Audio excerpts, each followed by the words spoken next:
invitación al comité organizador, y el día de hoy yo quisiera hablarles de un tema que para mí es muy relevante, sobre todo por la actualidad que tiene en el uso de ciertos fármacos derivados de la resistencia antimicrobiana.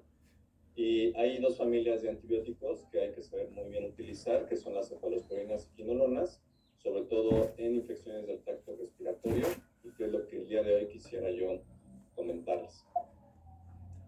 Estos son mis conflictos de interés. Y quisiera empezar con esta diapositiva que a mí me gusta mucho, donde se demuestra pues que no hay ningún antibiótico, sea antiguo, sea nuevo, que se salve a la resistencia. Y quisiera empezar con esto porque, como les comentaba en el título, es algo que debemos tener muy en cuenta cuando nosotros indiquemos antibióticos, que el hecho de indicarlos pues puede generar este problema que posteriormente puede venir a pues derivar más complicaciones en un futuro en los pacientes. Y para que nos demos una idea de cuánto antibiótico se utiliza en nuestro país, aquí les muestro un estudio que es reciente, donde se evalúan en varias farmacias de la Ciudad de México, de 5 zonas geográficas, cómo se comportó la prescripción de antibióticos por médicos generales respecto al uso por alguna situación infecciosa. Y como vemos aquí, las quinolonas, las penicilinas y las cefalosporinas son los fármacos que más se acostumbran a otorgar, y por lo tanto tenemos que saber muy bien pues, cómo utilizarlos. Y como vemos aquí, también llama la atención que varios de ellos están indicados en sobredosificación, lo cual pues, puede poner un problema serio a los pacientes en efectos adversos, pero también varios de ellos están indicados con infradosificación, lo cual nos hace pensar que muy probablemente esto pues tenga que ver con una educación que tenemos que seguir dando al gremio médico pues para que los medicamentos antibióticos se otorguen de forma adecuada. Y por eso es que si uno va a indicar un antibiótico, debes de conocerlo bien, ¿sí? Debemos saber muy bien a quién hay que otorgarlo, hay que conocer muy bien por qué lo queremos otorgar, cuál es la duración y también muy importantemente la dosis, para no quedarnos ni arriba ni abajo de la misma. Ahora, hablando un poquito acerca de las infecciones de vías respiratorias, como sabemos es uno de los padecimientos que más frecuentemente vemos en la consulta, y aquí les muestro yo pues información de Estados Unidos que, aunque ya es un poco vieja, tiene más de 20 años, sigue siendo pues algo que nosotros vemos en la práctica diaria, y simplemente se las pongo para tener una noción de cuántas consultas se pueden dar por este tipo de padecimientos y cuántos antibióticos se otorgan por este tipo de consultas, ¿sí? Como vemos aquí, las consultas son importantes. Sin embargo, el uso de antibióticos también es muy alto, a diferencia de lo que en realidad tendrían que otorgarse, que es en menor proporción. Si en realidad las infecciones bacterianas en las que sí se deberían de haber otorgado, pues son mucho menores de lo que en realidad se da. Y en México, ¿cómo estamos? La carga de enfermedad por infecciones respiratorias pues sigue siendo muy alta. De hecho, es el principal padecimiento que requiere evaluaciones en los centros de salud. Veamos que hay pues, más de 23 millones de registros por padecimientos de infecciones respiratorias agudas, y también dentro de estos primeros 10 registros a nivel nacional del 2019, también la otitis media aguda, que podrían estar relacionados también con padecimientos respiratorios, pues es uno de los 10 padecimientos que también se observan frecuentemente en nuestro país. Es decir, son cosas que muy frecuentemente pues, nos enfrentamos los médicos en los consultorios. Y aunado a esto, pues el uso de antibióticos relacionado con estas consultas ambulatorias es muy alta. Se piensa que más del 50% de las prescripciones antibióticas son a nivel ambulatorio, y de estas se otorgan, como vemos aquí en esta gráfica, pues de forma muy importante para padecimientos respiratorios, ¿no? Y vean que en esta publicación también se observa que la cantidad de antibióticos donde en realidad se tendrían que haber prescrito son mucho menor a lo que se otorgaron, y vemos ahí que son cifras en millones por año. Y pues bueno, no hay que olvidar que los antibióticos, además de que pues, tienen un efecto positivo, pues también muchos de ellos pueden tener efectos negativos que están dados por los efectos adversos, que pueden ser desde efectos leves, moderados y también incluso graves. Y hablando un poquito acerca de las infecciones respiratorias, sabemos que estas, la gran mayoría, pues son derivadas de infecciones virales, lo cual pues nos haría pensar que muchas de ellas, la gran mayoría, pues no deberían requerir antibióticos. Vemos aquí que los virus que ocasionan estos cuadros respiratorios, pues son varios, incluyendo los rinovirus, los coronavirus, enterovirus, los adenovirus, que son permanentes durante prácticamente todo el año, los virus esencial respiratorio, el parainfluenza, que hay varios tipos de parainfluenza, influenza, y en último lugar las infecciones bacterianas, que pues, son de las que nos vamos a ocupar el día de hoy. Vemos que esta estacionalidad pues también se observa en diferentes gremios. Vemos que las personas más afectadas de infecciones respiratorias son los pequeños, y posteriormente en los extremos de la edad adulta pues también se observan de una forma importante. Conforme nos hacemos más viejos, pues estamos más, tenemos más riesgo de presentar este tipo de infecciones, y como vemos del lado izquierdo de la diapositiva, pues se observan que las infecciones pues son más bien virales. Pero ¿qué es lo que ocurre en esta interacción que puede haber del virus con el epitelio respiratorio? Pues como sabemos, las infecciones virales pueden ocasionar y ocasionan una alteración inflamatoria a nivel local en el tracto respiratorio, lo cual va a predisponer a que se presenten posteriormente cambios que hacen que las bacterias que se encuentran colonizando el tracto respiratorio pues puedan posteriormente originar un problema local y posteriormente pues un proceso infeccioso que va a derivar pues en alguna complicación local y una manifestación infecciosa bacteriana, para lo cual sí requerirían pues, los pacientes un tratamiento antibiótico. Entonces vamos a dividir la presentación en las infecciones del tracto respiratorio superior y en las infecciones del tracto inferior. Y para conocer muy bien cuáles son los antibióticos que podremos utilizar, pues debemos de también saber identificar cuál es la microbiota que existe en los sitios que principalmente vamos a estar nosotros pues atendiendo a los pacientes, llámese la cavidad oral, en el caso de las faringitis o las tonsilitis, a nivel de los senos paranasales para la sinusitis, o en las infecciones del oído, pues también conocer la microbiota pues para poder elegir los antibióticos más adecuados a estos sitios. Sabemos que los agentes bacterianos que pueden ocasionar estos cuadros respiratorios que vienen aquí representados van desde cocos gram positivos y también bacilos gram negativos y también algunos anaerobios. Obviamente estos están representados pues, principalmente en el caso de los cocos por estreptococos, y en el caso de los bacilos gram negativos pues también vienen ahí fusobacterias, francisella, Neisseria, gonorrea también, pues que pueden estar provocando en algunos de estos casos cuadros infecciosos que vamos a poder ver en la consulta. Y también pues algunos de ellos van a originar tanto infecciones en el tracto respiratorio alto como en el inferior, manifestados como neumonía. Yo les pongo aquí este primer caso, y yo les preguntaría si ustedes podrían tratar a este niño que presenta estos movimientos. Como vemos aquí, son movimientos anormales, ¿no? Si les llega a ustedes en la consulta un padecimiento así, pues lo primero que estaremos pensando es que lo tiene que ver el neurólogo. Vemos cómo tiene estos movimientos. Y pues bueno, aquí lo que observamos es que es un niño que tiene una corea de Sydenham que está originada por una infección por Streptococcus pneumoniae. Entonces, las faringotonsilitis son padecimientos que vemos frecuentemente y que pues es muy fácil poder identificarlas tanto clínicamente, ¿sí? Por la sospecha.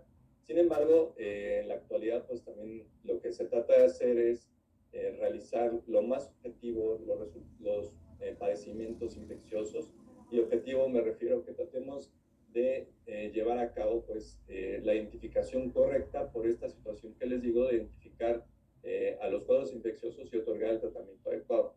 De tal forma que las guías, sobre todo las americanas y las europeas, pues recomiendan la realización de estos estudios que se pueden hacer en el consultorio, como las pruebas rápidas que conocemos para otros microorganismos, en este caso para estreptococo, también se pueden utilizar con la finalidad de identificar rápidamente en el consultorio estos pacientes y otorgar un tratamiento certero.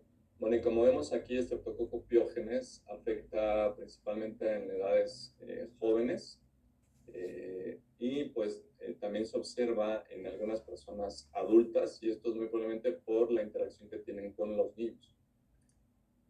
Sin embargo, algo que yo quisiera dejarles también a ustedes para que se lo lleven a casa es que muy probablemente nos lleguen a la consulta pues pequeñitos, y es frecuente que a ellos se les otorguen antibióticos de una forma inapropiada. Y como vemos, Streptococcus pyogenes pues requiere maduración en los receptores a nivel del epitelio respiratorio, que esto se observa después de los 3 años. Entonces es muy poco frecuente que alguien se infecte por Streptococcus pyogenes antes de esta edad, y por lo tanto pues no habría por qué otorgar antibióticos de forma empírica por este microorganismo a estas personas, ¿no? Entonces, para que nos lo llevemos a casa, y también que ojalá que si nosotros podemos transmitir esta información, pues lo hagamos para que esta práctica, que puede ser inapropiada en algunas de estas personas, pues no se siga llevando a cabo.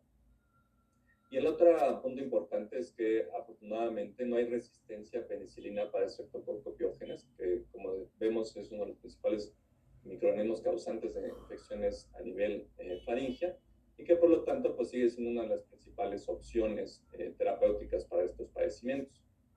Lo que dicen las guías recientes es que pues, bueno, la penicilina o la amoxicilina son los principales antibióticos que se pueden otorgar para este tipo de infecciones. Sin embargo, pues también tenemos opciones para las personas que tienen alguna alergia, como son la cefalexina, la clindamicina o acitromicina, que también pues debemos tener en cuenta para el tratamiento de estos padecimientos. Pero no todo es Streptococcus pyogenes. Aquí les presento un caso de un hombre de 14 años de edad sin enfermedades crónicas. Refiere la madre que una semana previa inició con un cuadro de faringitis y fiebre, recibiendo tratamiento con penicilina intramuscular, y posteriormente inició con aumento de volumen, dolor y fiebre. O sea, a pesar de haber recibido el tratamiento antibiótico, el paciente pues no tuvo una mejoría notable. Y se observa ese aumento de volumen, que posteriormente se corroboró por tomografía. Fue valorado por alguien de otorrinolaringología, quien decidió realizar tratamiento quirúrgico y enviar muestra a cultivo, donde se observan el crecimiento de estos microorganismos que son bacilos gram negativos, que son alargados, y que, pues bueno, cuyo nombre fue de una fusobacteria. A este paciente, además de la afección a nivel pues del cuello, también se observó lesiones a nivel pulmonar, que si uno viera estas imágenes en la actualidad, pues lo primero que se nos brincaría a la mente es coronavirus, ¿no? Pero como vemos, o sea, este es un claro ejemplo de que algunos padecimientos del tracto respiratorio superior, pues no solamente es coronavirus, incluso en el momento actual de la pandemia.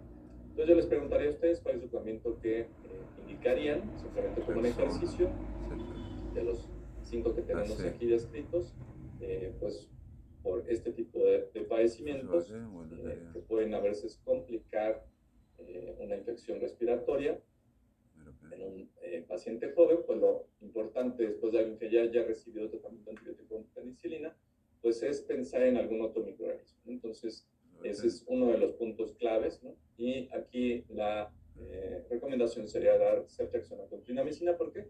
Porque sabemos que Fusobacterium necroformum, aunque es sensible a penicilina, hay varios de ellos que pueden tener producción de beta-lactamasas y por lo tanto no serían de utilidad, ¿no?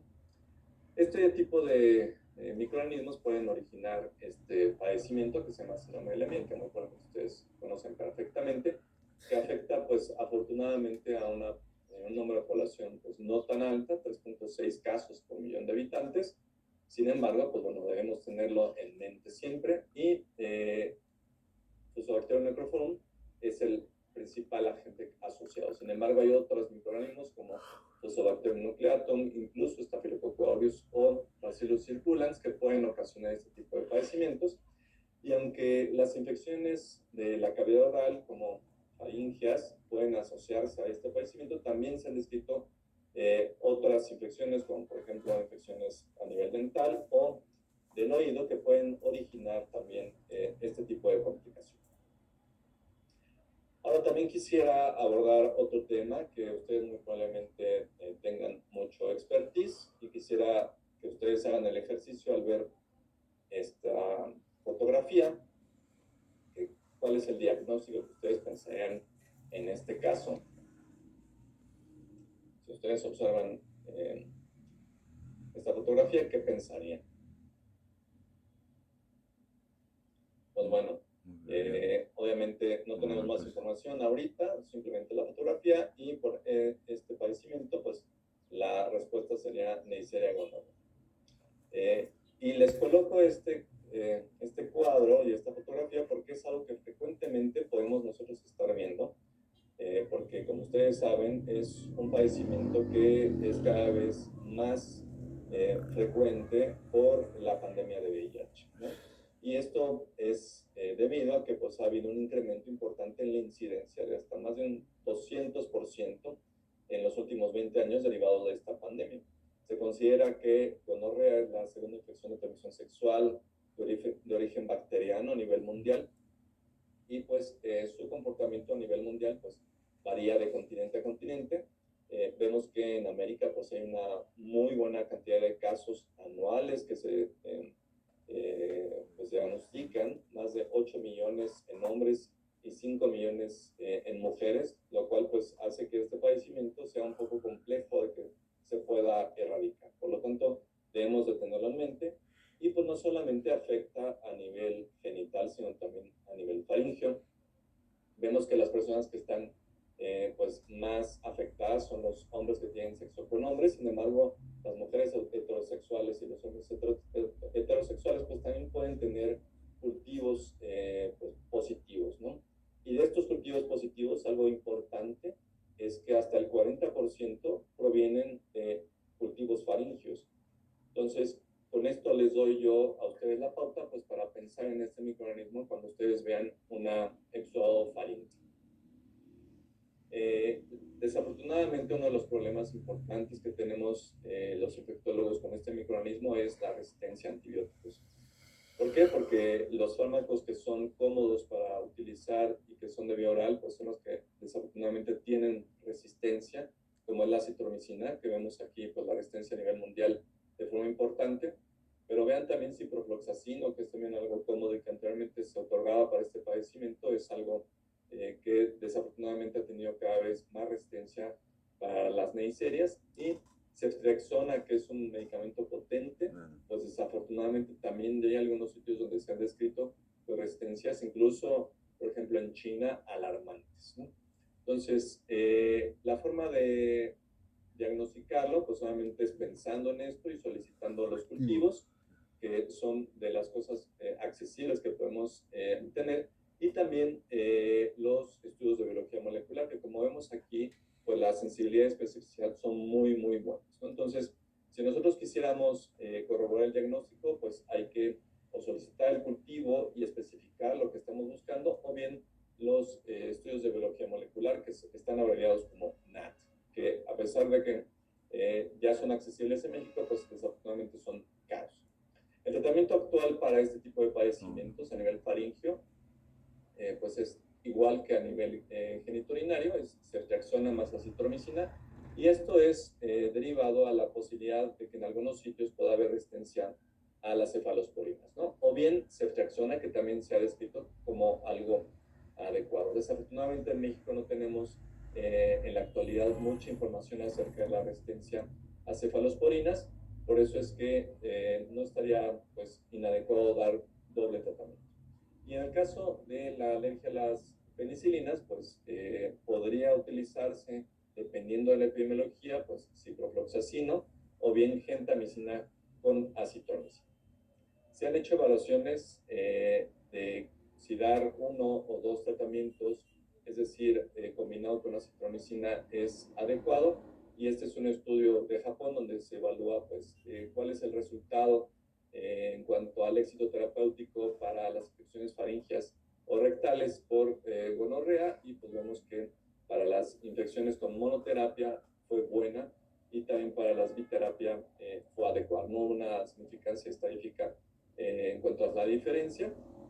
Por lo tanto, pues bueno, cualquiera de las dos cosas son adecuadas. Sin embargo, sí sería pues muy bueno tener información en México como para poder decir esto sin ningún tipo de miedo a equivocarse. En cuanto a las infecciones del tracto inferior, pues bueno, en tiempos actuales, si yo les pongo esta imagen y les pregunto cuál es su impresión diagnóstica, pues muy probablemente lo que ustedes me van a decir es que se trata de una infección por coronavirus. Y si les pongo esta imagen, pues muy probablemente también ustedes pues, me dirían que lo más apropiado es que sea una infección bacteriana. Entonces, es en el mismo tiempo con dos imágenes que pueden ser diferentes. Es decir, lo que debemos pensar es que a pesar de que estemos en una pandemia, podemos ver padecimientos bacterianos. Y como sabemos, las neumonías pues, son el primer origen de problemas sépticos que hacen que los pacientes vayan a un hospital, al menos en Estados Unidos, donde se tiene información pues, muy estadísticamente muy certera, y a diferencia de otros padecimientos como es la infección del tracto urinario o a nivel abdominal. Las infecciones respiratorias son la principal causa de que los pacientes vayan a los hospitales. Y el microorganismo que más frecuentemente origina este problema pues es Streptococcus. A pesar de la vacunación, sigue siendo uno de los principales problemas en cuanto al origen microbiológico. Sin embargo, vemos que hay otros microorganismos que también están presentes allí. La incidencia de este padecimiento pues sigue observándose en los extremos de la vida, en pequeñitos, menores de un año, y en los mayores de 50 a 65 años, ¿sí? Sin embargo, esta diferencia pues, se ha ido disminuyendo gracias al advenimiento de la vacuna, sobre todo en las edades más tempranas, como vemos aquí la comparativa del 2007 versus el 2017 en México. Gracias a la vacunación, pues sí se ha observado pues, una disminución en la incidencia en los grupos de mayor riesgo. Y vemos ya en los adultos que esta presentación también afortunadamente ha ido disminuyendo gracias a la vacunación, sobre todo en los pequeños, ¿no? Entonces vemos cómo durante muchos años esta incidencia ha estado muy continua, pero a partir del 2016 ha presentado una disminución, ¿no? Sin embargo, pues sigue siendo una de las principales causas de muerte las infecciones del tracto respiratorio inferior, y obviamente ahorita con la pandemia, pues mucho más, ¿no? Y aquí vemos que sigue siendo una de las, está entre las primeras 10 causas de muerte, aunado pues a los problemas metabólicos. La mortalidad asociada a esta neumonía pues sigue siendo alta, sobre todo en los pacientes hospitalizados, donde el 15% pueden llegar a fallecer, y los que requieren intubación pues hasta un 35% pueden llegar a fallecer. Algo interesante es que la estacionalidad de la neumonía pues también se observa en diferentes épocas. Se observa más en invierno y en la primavera, a diferencia del verano y el otoño. Y esto está debido pues, a la disminución en la temperatura, lo que hace que la gente pues, se congregue más en casas o en los sitios de trabajo, y que obviamente al hecho de no estar ventilando estos sitios, pues hace que haya una menor circulación de los microorganismos, y por lo tanto hace que pues haya más probabilidad de contagio de las personas. Se afectan más el sexo masculino, a diferencia del femenino, y el pronóstico de estos padecimientos, si los comparamos entre la etiología bacteriana o viral, pues en realidad no existe una diferencia pues muy marcada. Es decir, no porque te infectes por un virus, en términos generales, te va a ir peor que si te infectas por una bacteria. Al fin y al cabo, es un padecimiento infeccioso a nivel pulmonar, y esto hace que se genere pues, inflamación, ¿no? Que es en realidad de lo que fallecen las personas, independientemente de la gravedad de este padecimiento. Entonces, de acuerdo al microorganismo que es el más frecuente, que es Streptococcus pneumoniae, pues bueno, el tratamiento de elección para este microorganismo, el que sería ideal, en un mundo pues donde no hubiera resistencia antimicrobiana, pues sería la penicilina, pero como sabemos, desafortunadamente el porcentaje de susceptibilidad para penicilina ha ido disminuyendo.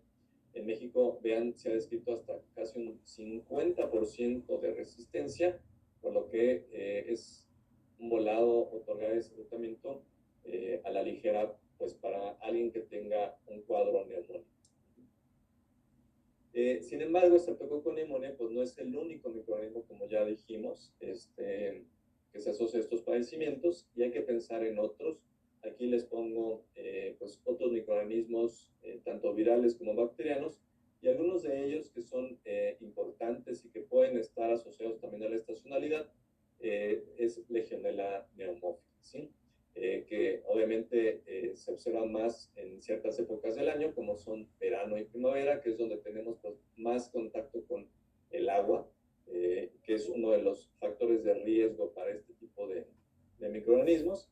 Y quisiera hablarles de Legionella porque a veces es algo que no nos recordamos mucho. Es un microorganismo pues, que puede afectar pues, a muchas personas, sobre todo a los adultos.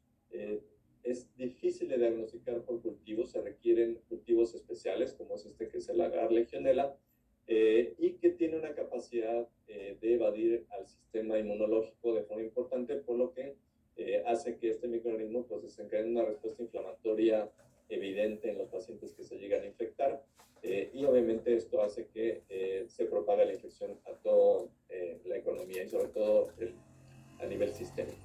De los factores de riesgo es el uso de cosas que tienen que ver con el agua. Por ejemplo, es frecuente que sus pacientes estén asociados con el vapor o en los saunas, al uso de aire acondicionado, o incluso los que tengan alguna actividad específica como los plomeros, que a veces se llenan de agua, o los que lavan los tinacos, sobre todo en personas que sean diabéticas, que tengan alguna inmunosupresión o que sean mayores de 60 años. A diferencia de los otros cuadros a nivel faríngeo, como complicación, en este caso las fusobacterias, pues se ven más cuadros por Legionella a nivel mundial, 11 casos por millón. Y el tratamiento para este tipo de cuadros pues son las quinolonas, ¿no? Entonces sí es que hay que tenerlo en mente.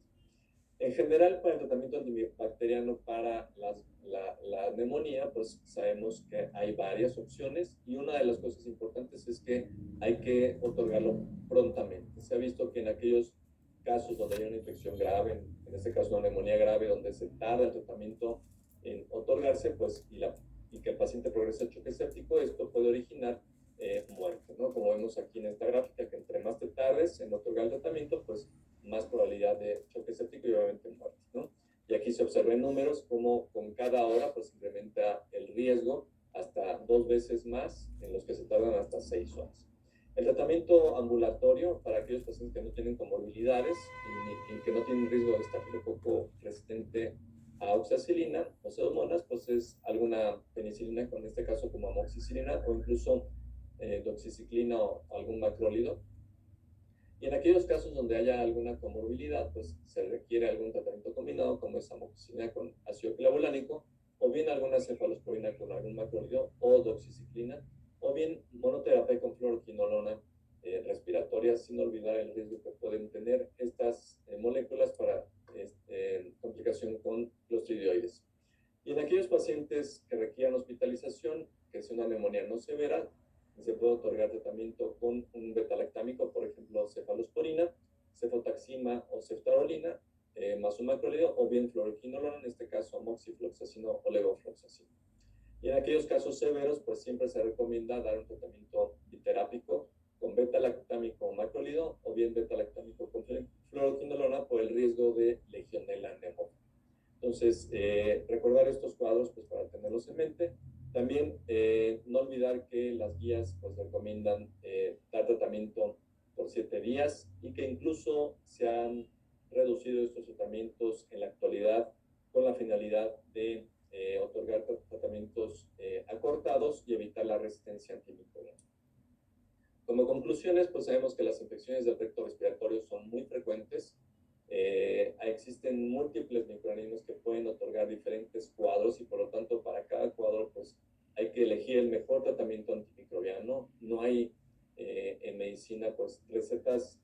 medicina, para el caso de los antibióticos, hay que pensar muy bien cuál es mi paciente, qué es lo que está teniendo de cuadro infeccioso y cuáles son los microorganismos que potencialmente pueden estar originando este cuadro, pues para elegir el tratamiento más apropiado. La neumonía pues sigue siendo un padecimiento frecuente. Streptococcus pneumoniae es el microorganismo más frecuentemente asociado y hay que recordar que existen otras bacterias que también pueden estar asociadas a estos cuadros, como son Legionella pneumophila. Recordar que los betalactámicos y macrólidos, así como las quinolonas, pues pueden ser de utilidad para el tratamiento de este tipo de cuadros y tratar de acortar el tiempo de tratamiento en aquellos casos en los que se pueda realizarlo con la finalidad de disminuir la resistencia antimicrobiana. Y esto tiene que ver mucho con la evolución del cuadro. Y pues, bueno, muchas gracias y estaré gustoso de poder resolver alguna duda o algún comentario en los próximos minutos.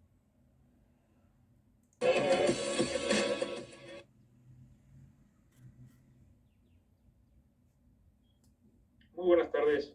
¿Qué tal, doctor Franco? ¿Cómo está? Muy buenas tardes. Pues muchas gracias a todos ustedes por su participación en esta ponencia. Doctor, muchísimas gracias por su excelente ponencia. En verdad que ha sido bastante ilustrativo respecto a este tema de actualidad, sobre todo tocando la parte de la resistencia bacteriana, que pues bueno, que es algo que se mantiene creciendo y que pues nos debería preocupar a todos, ¿no? Además de las felicitaciones que se están haciendo pues extensivas en el chat, tenemos varias preguntas de nuestros colegas.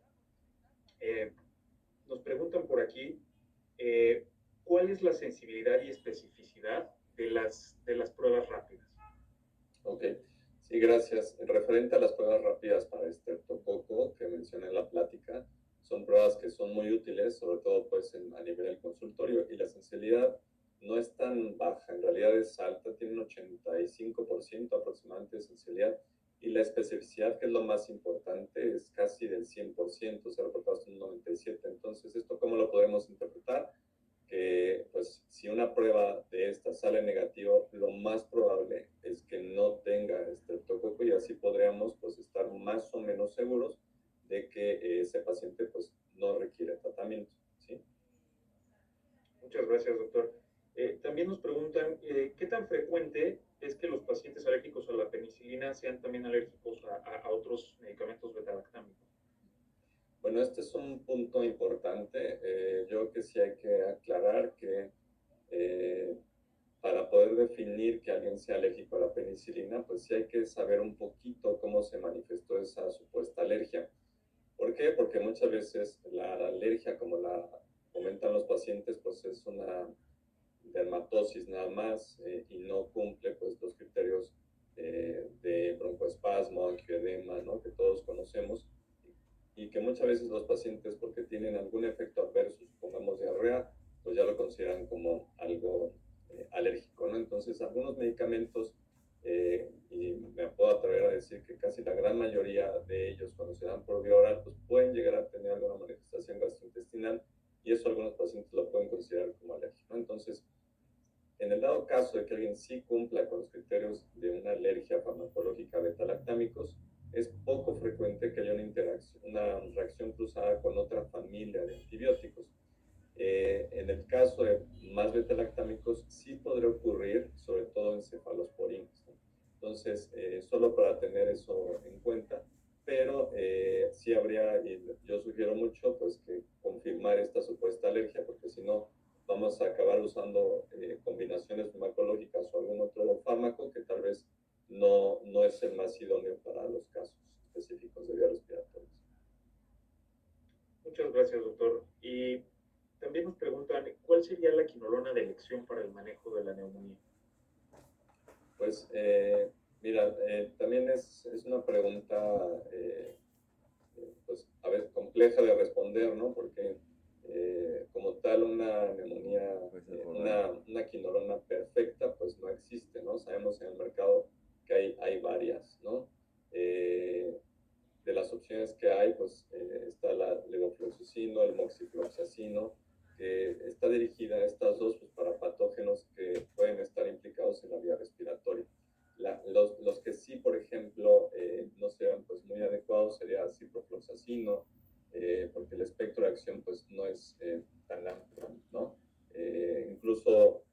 ciprofloxacino, levofloxacino puede abarcar anaerobios, cosa que el ciprofloxacino no lo hace, ¿no? Entonces, en el supuesto de que tengamos la opción terapéutica o que decidamos iniciar con quinolona o otorgar quinolona al paciente, pues alguna de estas dos opciones, ¿no? Moxi o levofloxacino. Muchas gracias, doctor. Otra pregunta que tenemos por aquí, ¿se pueden usar fluoroquinolonas respiratorias en niños? Mira, este es algo que también desde hace mucho tiempo había la inquietud, ¿no? Por este supuesto daño que había a nivel óseo. Entonces, esto ya se ha documentado científicamente y ya desde hace algunos años existe información, pues, donde avala que no hay ninguna repercusión ósea para el uso de quinolonas. Tal vez no es como el mensaje que uno quisiera dejar, que las quinolonas son la primera herramienta terapéutica, sobre todo en niños, ¿no? Pero en el dado caso en que se requieran por alguna situación, o sea, sí se pueden utilizar, no hay una contraindicación como tal. Perfecto. Y aquí en el tema de las quinolonas, doctor, ¿se pueden combinar quinolonas y cefalosporinas en el manejo de la infección respiratoria aguda? Pues sería raro indicarle a un mismo paciente por algo agudo dos antibióticos, ¿no? Yo ahí, o sea, lo vería un poco extraño. Más bien escoges alguno de los dos y tal vez si escoges una cefalosporina, pues agregarías algún macrólido, ¿no? Cosa que con la quinolona, pues podrías estar ya cubriendo, ¿no? Entonces, a menos de que tengas pues un paciente con dos patologías al mismo tiempo, entonces ahí pues tal vez a ver si vale la pena iniciar pues algo combinado, pero también sería pues muy extraño, ¿no? O sea, es raro que alguien tenga dos cosas al mismo tiempo, digo, a menos de que sea un paciente grave, pero para algo agudo respiratorio o indicas una o indicas la otra. Ok, perfecto. Muchas gracias, doctor. A nivel intrahospitalario, ¿es necesaria la profilaxis antimicrobiana en pacientes con neumonía? Mira, es algo yo que es algo que hay que aclarar, o sea, la profilaxis de los padecimientos para padecimientos infecciosos, pues está bien estandarizada, ¿no? Y sobre todo es para padecimientos quirúrgicos, ¿no? Entonces, como su nombre lo dice, la profilaxis es para evitar que algo ocurra, ¿no? Supongamos en un paciente con VIH, ¿no? Donde hay una inmunosupresión importante, entonces hay una profilaxis farmacológica, pues para lo que tú quieres evitar que se presente, ¿no? En este caso, en ellos, el neumocistis, ¿no?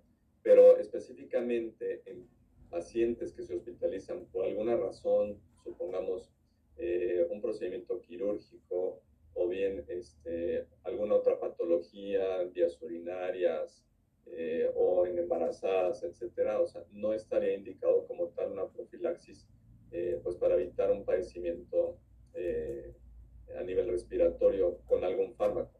Lo que sí hay que hacer es evitar, por medio de las diferentes medidas preventivas, ¿no? Que alguien pueda presentar una infección nosocomial en vía respiratoria, como cual, pues el uso de enjuagues con clorexidina, sobre todo en pacientes que están intubados, la posición de la cama a 30-45 grados, evitar, pues si alguien está con mal manejo de secreciones, pues que no se puedan retirar, ¿no? Es decir, fisioterapia pulmonar, que el paciente esté caminando, que se utilicen, pues, fármacos, pues, para evitar la trombosis venosa y por ende la tromboembolia pulmonar, ¿no? El uso de inhibidores de bomba, etcétera, ¿no? Entonces, todas estas cosas más bien es la terapia que uno debería estar promoviendo día con día en los pacientes, sobre todo en los pacientes graves, más que dar más antibiótico para este tipo de infecciones, ¿no? Para evitar estas infecciones. Y recordar que la profilaxis quirúrgica o prequirúrgica, porque pues, su nombre lo dice, pues es prequirúrgica, ¿no? O sea, no hay que estarlo otorgando durante días y días y días, sino simplemente para evitar que la herida quirúrgica se infecte, ¿no? Perfecto, doctor, muchas gracias. Y respecto al manejo de la gonorrea, ¿cuál sería el antibiótico ideal en estos pacientes? Pues de acuerdo a lo que mencioné en la plática, o sea, desafortunadamente este padecimiento, al igual que muchos otros, ha ido incrementando la resistencia farmacológica, ¿no? Pues de varios de los medicamentos que se han utilizado, ¿no? Entonces, como sabemos, anteriormente el fármaco de elección era la penicilina, que de hecho pues, cualquier persona podía conseguir la penicilina para curarse la gonorrea hace pues, varias décadas, ¿no? Y desafortunadamente por esto, pues esta bacteria se fue haciendo cada vez más resistente. Entonces, el siguiente punto fue pues pasar a las quinolonas, que fue el boom en los 80s, pero pues pasó la misma situación, y posteriormente a las cefalosporinas, que hasta ahorita, pues bueno, es uno de los fármacos que se recomienda, ¿no? Específicamente la ceftriaxona como uno de los pilares en el tratamiento. Sin embargo, como mencioné, pues también hay algunos sitios donde ya se ha reportado la resistencia a las cefalosporinas, ¿no? Y por eso es que, pues bueno, la OMS solicita que muchos países tengan pues, la vigilancia epidemiológica de este microorganismo, que aquí en México, desafortunadamente, pues no hay como tal una vigilancia para este microorganismo. Solamente se identifican en algunos sitios este microorganismo y no se hace masivamente un seguimiento en cuanto a la susceptibilidad. Por esta razón, o sea, yo no puedo decir que las cefalosporinas no sean una opción actualmente en México. O sea, yo considero que es una buena opción y lo que recomiendan las guías es que en estos sitios, pues donde haya cierta resistencia a cefalosporinas o que pudiera no haber información, pues se agregue un macrólido, ¿no? En este caso como acitromicina, pues para incrementar la posibilidad de éxito terapéutico. Muchas gracias, doctor. Y en el mismo tema de la gonorrea, nos preguntan, ¿cuáles son las lesiones típicas de la faringitis gonocócica, como para diferenciarla de la faringomigdalitis típica viral no exudativa? Pues es una pregunta un poco difícil de responder porque no hay como algo típico, ¿no? Más bien, de acuerdo a los antecedentes del paciente, pues es quien yo sospecharía, ¿no? Supongamos un paciente joven, ¿no? Que puede ser incluso hombre o mujer, que tenga prácticas sexuales, ¿no? Como sexo oral. Esta es una de las vías de entrada para este microorganismo en este sitio, ¿no? Y, o sea, eso es algo muy importante que hay que estar interrogando pues, cuando veamos a los pacientes, porque el cuadro pues, es una lesión faríngea y un exudado, ¿no? O sea, como muchas otras bacterias también lo ocasionan, ¿no? Pero algo típico como tal, o sea, no existe. Entonces, yo creo que sí es importante que si ustedes tienen la sospecha, pues en alguna de estas personas con estos antecedentes, pues sí mandar un cultivo, pues como para confirmarlo. Muchas gracias, doctor. Pues bueno, esas son las preguntas que teníamos aquí a nuestra disposición. En verdad le agradecemos mucho